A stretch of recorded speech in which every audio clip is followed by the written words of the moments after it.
Szeretettel köszöntelek a csatornámon, én Dóra vagyok, ez pedig a Kalandvágyból külföldre podcast, nem mindennapi történetet hozok most.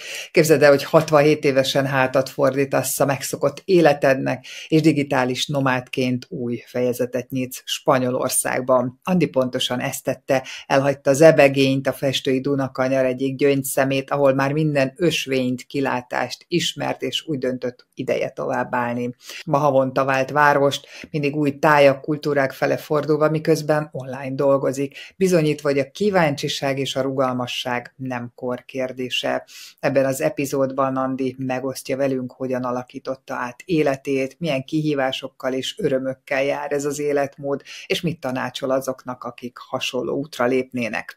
A tagoknak szóló exkluzív adásban pedig Nóri mesél arról, hogy mit jelent az, hogy csendóra egy üzletben, és hogy reagált a tanárnő, amikor kiderült az egyik tanítványáról, hogy autista, miért kellett otthon maradni a kislánynak egy napig. Tarts velünk, oszd meg az adást, lájkold, ha tetszett, és ha még nem iratkoztál volna fel, akkor tedd meg. Lukács Andrea vagyok, és Spanyolországban élek digitális nomádként. Igen, erről fogunk beszélgetni, hogy te hogy kerülsz Spanyolországba. Ugye azért is lesz érdekes a történeted, mert én azt vettem észre, hogy az emberek általában vagy fiatalon mozdulnak el, vagy családdal, vagy pedig idősebb korban, de párba, szóval azért olyannal még nem nagyon találkoztam, hogy egyedül álló nő vagy férfi elindul és elmegy egy távoli országba, persze nyilván van ilyen is, csak valahogy itt a podcastban nem annyira jöttek még. Hogy jött neked ez, hogy te Spanyolországba költözöl, mikor, mit csináltál előtte? Igazából ez a digitális nomádkodás már korábban úgy foglalkoztatott, mert amikor Budapesten el kellett hagynom az ingatlant, amit már 10 éve béreltem, akkor átköltöztem Zebegénybe.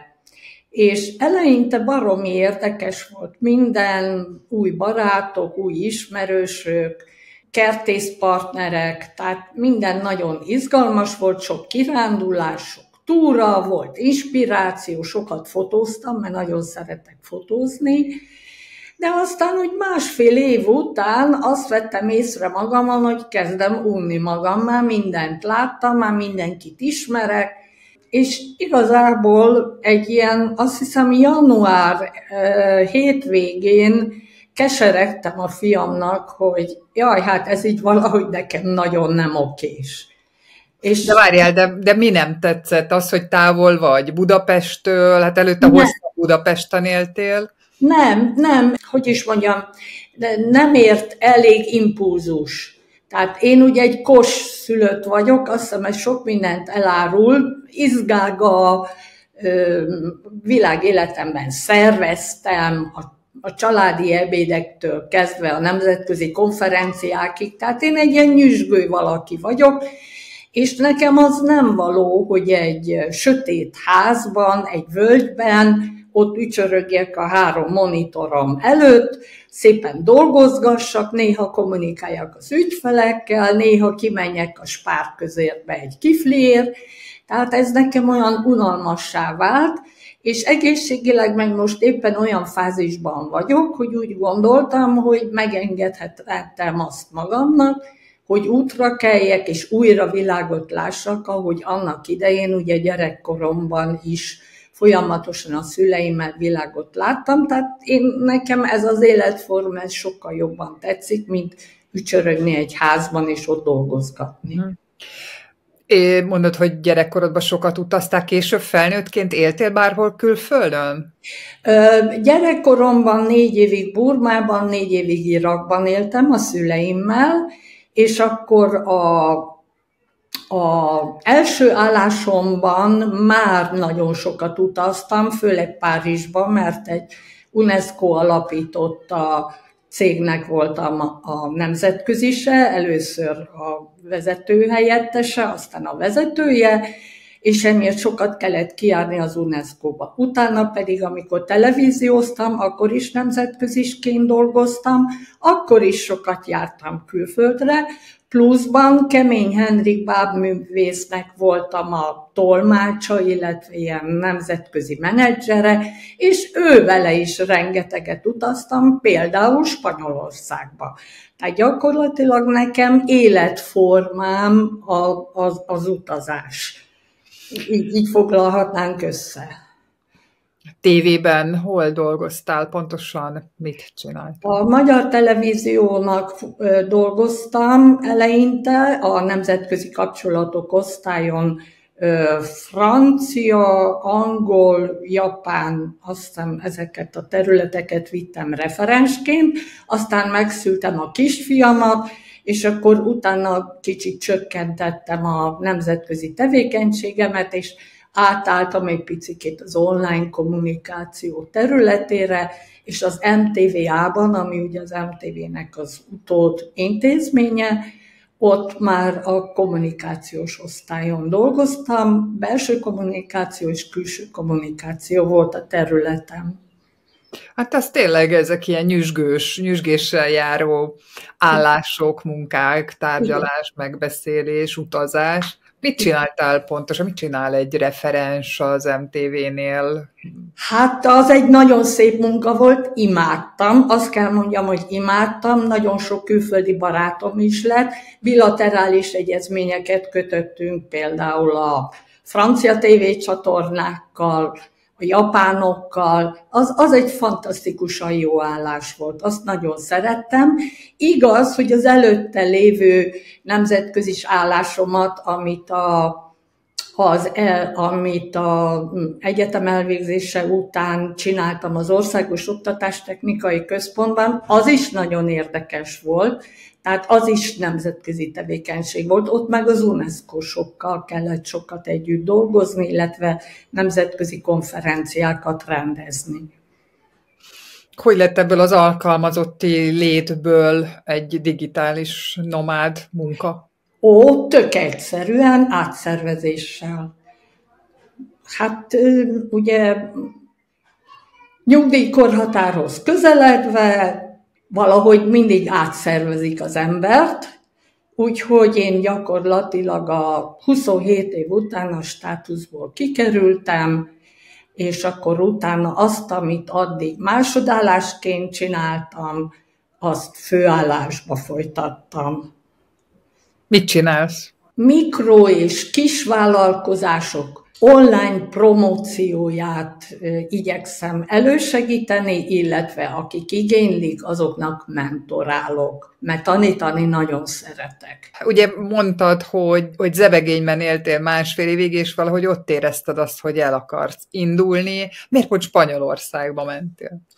Mivel sok országban jártam, azért volt valami összehasonlítási alapom. A legnagyobb szerelmem Olaszország, azt kell, hogy mondjam, tehát legszívesebben oda mentem volna, és valószínűleg néhány hónapot azért majd a vándorlás során ott is fogok tölteni. Azt is megmondom, hogy hol van az én szűk keresztmetszetem, az az egészségi állapotom. Tehát azért 67 évesen az ember már nem 20 éves, és bármelyik pillanatban ugye jöhet bármi olyan probléma, ami megakasztja az utazásodat. Tehát az első szempont az volt, hogy az egészségügyi ellátás az tökéletes legyen. Most Spanyolország ugye világhírű az egészségügyi ellátásáról, tehát ezért is, valamint az éghajlat. Olyan területet kerestem, ahol nem túl hideg a tél, nem túl meleg a nyár.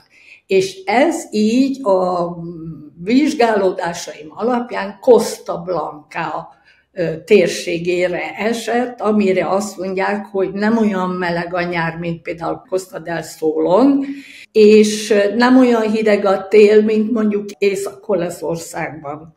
Tehát így kezdtem el nagyjából úgy beszűkíteni a teret, és akkor beléptem ilyen Facebook csoportokba, elkezdtem beszélgetni emberekkel, körülnéztem a külföldi portálokon és külföldi csoportokban is, mert ugye nekem nem okoz gondot az, hogy idegen nyelven kommunikáljak, és így összehasonlítottam az árakat is, mert az is egy fontos szempont, tehát a napi megélhetési költségek, a szállás lehetőségek, helyi utazási költségek, és akkor így nagyjából úgy belőttem magamnak azt, hogy hát akkor innen elindulok, és meglátjuk, hogy hogyan tovább, merre tovább. Mikor érkeztél Spanyolországba? Spanyolországba először eljöttem terepszemlére, és ezt ajánlom másnak is. Tehát nem úgy indulunk útnak, hogy bevágjuk a bőröndbe a dolgokat, szenyorként, fiatalként lehet, de szenyorként azért van egy-két alapszabály, amit be kell tartani. Első alapszabály, hogy az összes orvosi vizsgálatot el kell végezni, hogy semmi rejtett, cuccos ne legyen, ami később gondot okozhat, tehát ez a félelmed, ez múljon el. Én eljöttem terepszemlére, fölvettem a kapcsolatot itteni ügyintézőkkel, az egyikkel leszerződtem, hogy egy napon át kocsival végigvitt engem a Costa Blanca különböző településein, és mindegyikről elmondta, hogy ez most azért szép, az azért jó, ez ezért nem jó, az azért nem jó, és akkor így úgy nagyjából lett egy összképem Costa Blancáról. Csak épp elég volt ez is, 10 órán át szegénykém engem cipelt ide-oda, amoda, és akkor el is intéztük a NIE számomat rögtön egy másik ügyintézővel, aki szintén itt él, azért, hogyha esetleg hosszú távú bérleményben gondolkodom, akkor meglegyen a NIE számom, és ne legyen ez probléma. Tehát tudatosan készültem, ez 4 napos volt ez a terepszemle, amikor hazaértem, akkor eldöntöttem, hogy igen, akkor Costa Blancán próbálom először, úgyhogy le is foglaltam már április 2-ától egy szállást, 1 hónapra, azzal, hogy kipróbáljuk. Amikor közeledett a vége, repjegyet visszafele nem foglaltam. Amikor közeledett ennek a periódusnak a vége, akkor pedig néztem egy újabb szállást, és most vagyok itt ezen a második szálláson. Ugye az első volt Benidormban, annak is a Poniente részén, ami egy kicsikét, hogy is mondjam, csendesebb, kevésbé brites vidék, és most pedig, megpróbálom helyesen kiejteni, Villajojosa nevezetű kis településen, amiről kiderült, hogy nem is olyan kicsi, tehát ez is hatalmas, de ezek a települések minden kis halászfalvakból lettek metropoliszok, én nem tudom, hogy csinálták, de szóval így volt. Hogy kerestél lakást? Vagy mindig ilyen rövid távon fogod kibérelni?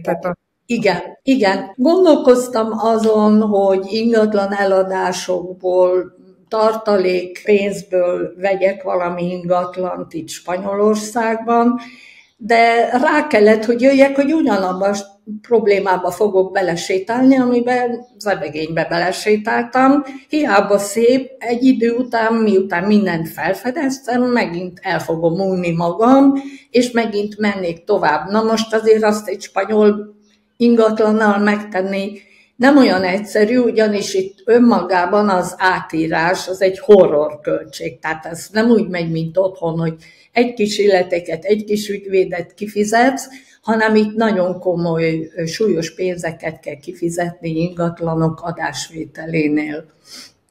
Úgyhogy semmiképpen nem szeretnék már most úgymond vásárolni egy ingatlant, abba beleköltözni, és akkor ott abban ücsörögni.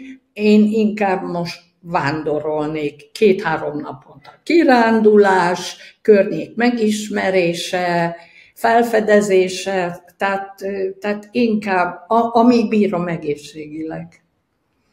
De hol nézted? Airbnb, Booking, vagy valami helyi oldal? Nem, az Airbnb és a Booking nem igazán jöhet szóba, mert elég drágák. Az idealista.com-on néztem, illetve van még egy portál, ami elég jó, a Kiero, de végül is mind a 2 ingatlanomat az Idealistán találtam. És könnyű rövid távon, mert ez azért nem hosszú távú bérlés. Könnyű. Amiket előkészítettem, az a nyugdíjigazolásom, illetve kifotóztam a megtakarításomnak a bankszámla kivonatát, arra az esetre, hogyha bekérnék igazolásul, hogy van jövedelmem, meglegyen. Az elsőnél egyáltalán nem kellett, a másodiknál szükség volt rá, be kellett adnom, és ami nekem egy óriási előnyöm volt mindkét foglalásnál, az, hogy egyedülálló vagyok, nő vagyok, szenyor vagyok, nincs macskám, kutyám, hörcsögöm, megerem, tehát valószínűleg jobban megbíznak bennem a bérbeadók, hogy nem fogom tönkretenni a kecójukat, tisztán fogom tartani, nem leszek hangos, nem fogok dorbézolni, mert azért a britek, meg nem akarom mondani melyik nemzetiségek, elég hangosak tudnak lenni. Mit vittél magaddal minden Magyarországról? Mit vittem magammal? Egy hátizsákot, ami kézipodgyászként ingyen föl lehet vinni a gépre, abba szuszakoltam bele a laptopomat, a töltőt, a mobiltöltőket, és egy éjszakára való ruha, pizsoma, fehérnemű arra az esetre, ha a nagybőrön nem érkezne meg. Ugye itt is az utazási rutin azért engem nagyon sokban segített, mert kiskoromtól fogva arra neveltek, hogy ha nem érkezik meg a bőrönd, akkor is ne kelljen a légitársaságtól kapnod piperecucokat, hanem legyen saját felszerelésed. És akkor még amit mindenképpen ebben a korban, az én koromban javasolok berakni, az legalább egy heti gyógyszer, és az alapvető gyógyszer az én esetemben az a vérhigító, vagy nem így mondják, azt hiszem alvadásgátló, abból pedig 1 hónapnyi adag, azért, hogyha bármi történik a gyógyszerekkel, akkor ne azzal kelljen rohangálni, hogy most orvoshoz menni, meg beszerezni. Tehát ezek inkább azt mondanám, hogy lelkileg tettek jót, hogy megnyugodtam, hogy igen, ott van velem, bármi történik, akkor semmi probléma nincsen. Egyébként ez hogy van, ez a gyógyszeradag? Mennyit, negyed évnyit írnak fel maximum itthon, nem? Igen. És akkor utána, ha az elfogy, mondjuk 3 hónap letelik, akkor hazajössz feliratni? Vagy hogy? Nem. Az orvosok többsége most már e-mail alapján felírja neked, és feltölti az e-receptet az EST-be. Otthon kiváltatom ismerőssel, és kiküldetem csomagban. Azt tudom, hogy fellövik a felhőbe, persze, csak hogy jut hozzád, azt nem volt világos. Tök egyszerű, így. Mennyi időre tervezed ezt, vagy úgy vagy vele, hogy ahogy jól érzed magad, addig maradsz, aztán... 2 szempontom van, az egyik az egészségi állapotom, a másik, hogyha valamilyen csoda folytán nagymamává válnék, akkor fenekestül felfordul nyilvánvalóan minden, mert ha szükségem van rám, akkor repülök oda, ahol szükség van rám. Ez a 2 dolog befolyásolhatja ezt a dolgot. Mit szólt a környezeted, a családod, a fiad, a barátaid ahhoz, hogy te elhagyod az országot, és Spanyolországba mész? Nagyon vegyes volt a fogadtatás. A fiamék maximálisan mindenben támogattak. Kénytelen voltam egy ideig titokban tartani a tervemet, mert ahogy kiderült, rögtön 5 percen belül csörögtek a telefonok, hogy meg vagyok húzatva. És hogy mit csinálok, miért nem maradok a fenekemen nyugodtan. Tehát azt kell, hogy mondjam, hogy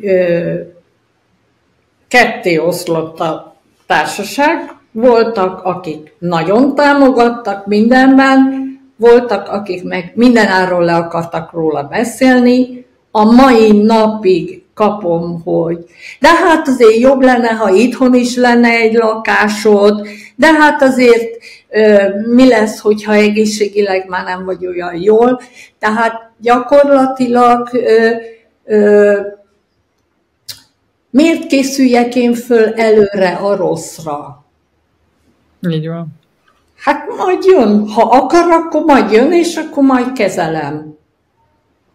De ezek a barátaid, akik ilyen kedves? Bármennyire is furcsa, de van köztük barát is, igen, aki értetlenkedve vette tudomásul a dolgot. Igen, igen, igen, igen. Majd amikor mennek hozzád nyaralni, majd akkor jó lesz. Ó, bizony, bizony, bizony. Hát a következő szállást már eleve úgy fogom igénybe venni, hogy nem azt fogom mondani, hogy egyedül vagyok, hanem azt fogom mondani, hogy 4-en vagyunk, ugyanis most például aláírattak velem egy olyan papírt, hogy senki nem jöhet a lakásba, csak én lehetek benne egyedül. Tehát erre fel kell készüljek, hogy így vendéget sem nagyon tudok fogadni, hogyha egy ilyet aláírok. Az a baj, ha meg azt mondod, hogy 4-en lesztek, drágábbat fog mondani. Nem. Azt kell mondani, hogy szerintem, hogy egyedül leszel, de jön néha valaki, nem? Igen, de egyébként a bérleti díjak, legalábbis az Idealistán nem attól függnek, hogy hányan veszitek ki. Nem. Nem. Uh-huh. Tehát ugyanannyi, ha 4-en lakjátok, mint ha egyedül? Igen. Igen. Ja, hát akkor érdemes ezt belefoglalni, mert azért itt a nyár biztos sokan járnak majd arra, meg hát ez neked is jó, nem? Ha néha oda csapódik valaki, valami barát, ismerő. Most 3 hónapra, vagy 2 hónapra vissza fogok menni Magyarországra ügyeket intézni. Tehát meg ugye orvosi vizsgálatokat leellenőriztetni. Azt azért tudni kell, hogy Spanyolországban, júliusban, augusztusban horror albérleti árak vannak, tehát ott egészen más a tarifa olyan esetben, hogyha nem 1 éves szerződésed van, hanem csak úgynevezett short term, rövid távú bérletre üdülőként veszed ki a lakást. De akkor nem is veszel ki lakást, amikor visszajössz? Nem, majd szeptembertől vagy augusztustól. De azt mondtad, hogy az egészségügy volt az egyik vonzerő, amire oda mentél, akkor miért nem használod? Ahhoz, hogy a spanyol állami egészségügy például egy kontrollvizsgálatra fogadjon, ahhoz be kellene jelentkeznem ebbe az egészségügybe. Ahhoz kellene egy speciális igazolás Magyarországról, amiben igazolják azt, hogy én Magyarországon biztosított vagyok, ugye nyugdíjasként biztosított vagyok. Ehhez kellenek mindenféle papírok, amiket én nem tudok prezentálni, amíg nincsen hosszú távú bérletem minimum, vagy itteni tulajdonom. Tehát marad az, hogy van egy platina kártyám az egyik banknál, amin van 90 napra szóló biztosításom teljes körű egészségügyi biztosítással, illetve van a kis kék EU kártya, ami ugye európai biztosítási kártya, de ezek csak az akut ellátásokra szólnak, arra nem, hogy gyógyszert felírjanak nekem, mert én, mit tudom én, nincs már elég gyógyszerem. Na és hogy érzed magad? Azt adja a Spanyolország, amire vágytál, amire számítottál? Sőt, azt kell, hogy mondjam, hogy ami nagyon meglepő volt, az az, hogy az angollal is mindenhol megértettem magam. Tehát a legegyszerűbb buszsofőr is. Kézzel, lábbal, 1-2 angol szóval, de el tudja magyarázni, hogy mi van. Tehát nem tragikus, ha nem tudsz spanyolul. Ettől függetlenül persze tanulok spanyolul is, mert már tanultam, meg miért ne. A másik meglepő az volt, hogy tényleg iszonyú kedvesek, mosolygósak, lazák, jókedvűek. Tehát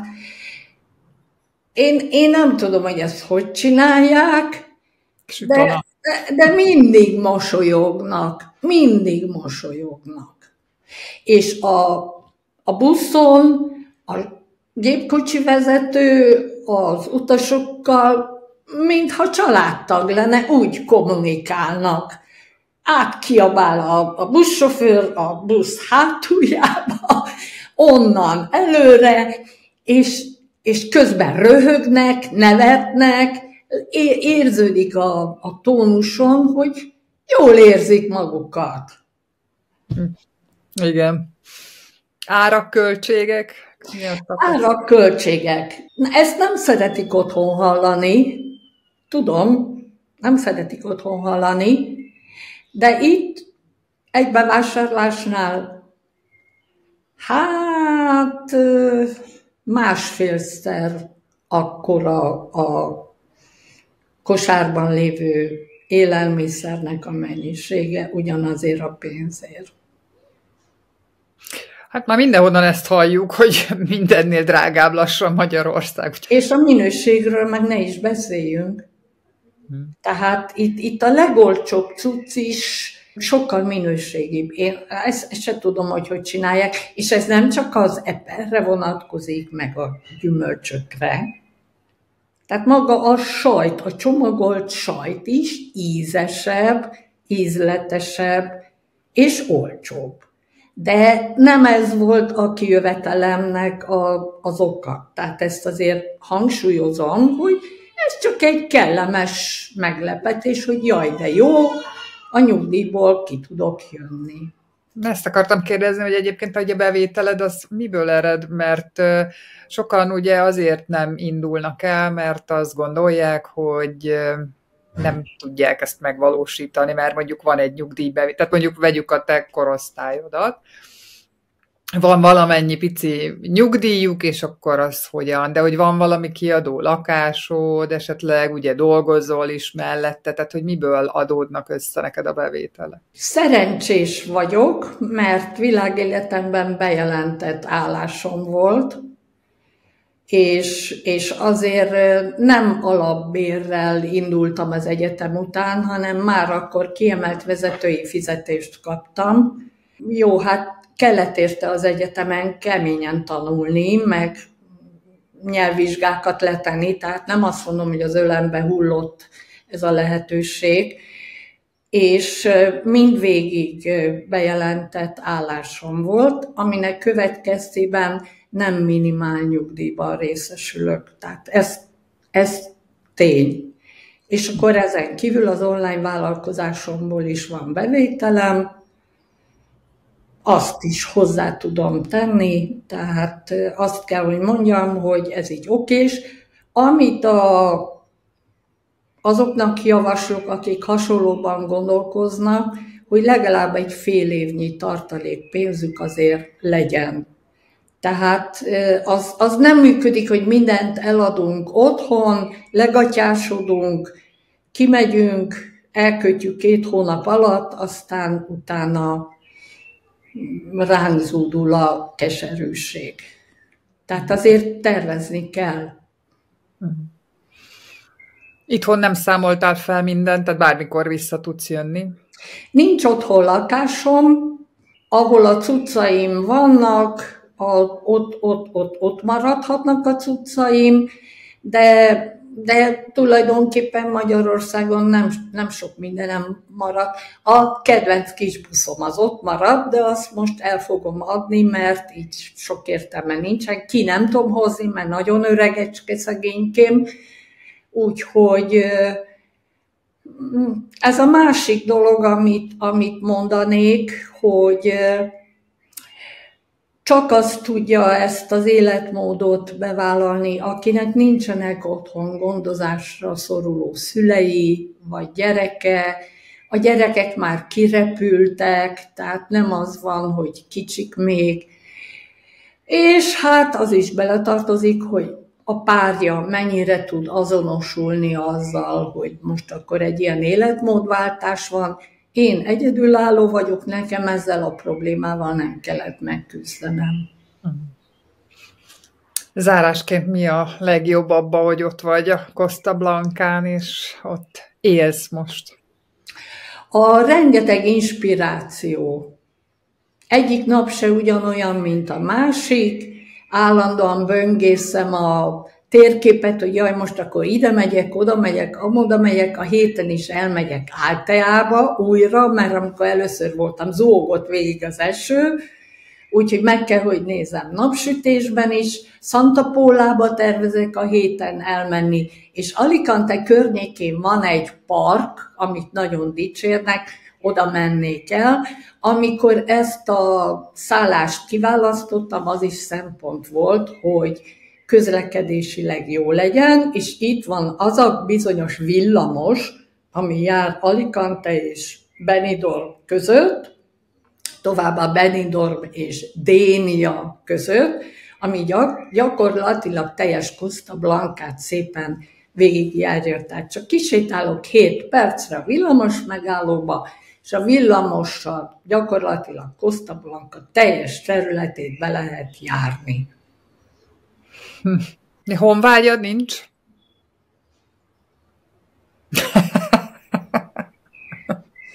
Lehet, hogy később lesz. Most nincs. Senkim nem maradt ott, aki miatt lenne. A fiam külföldön élt.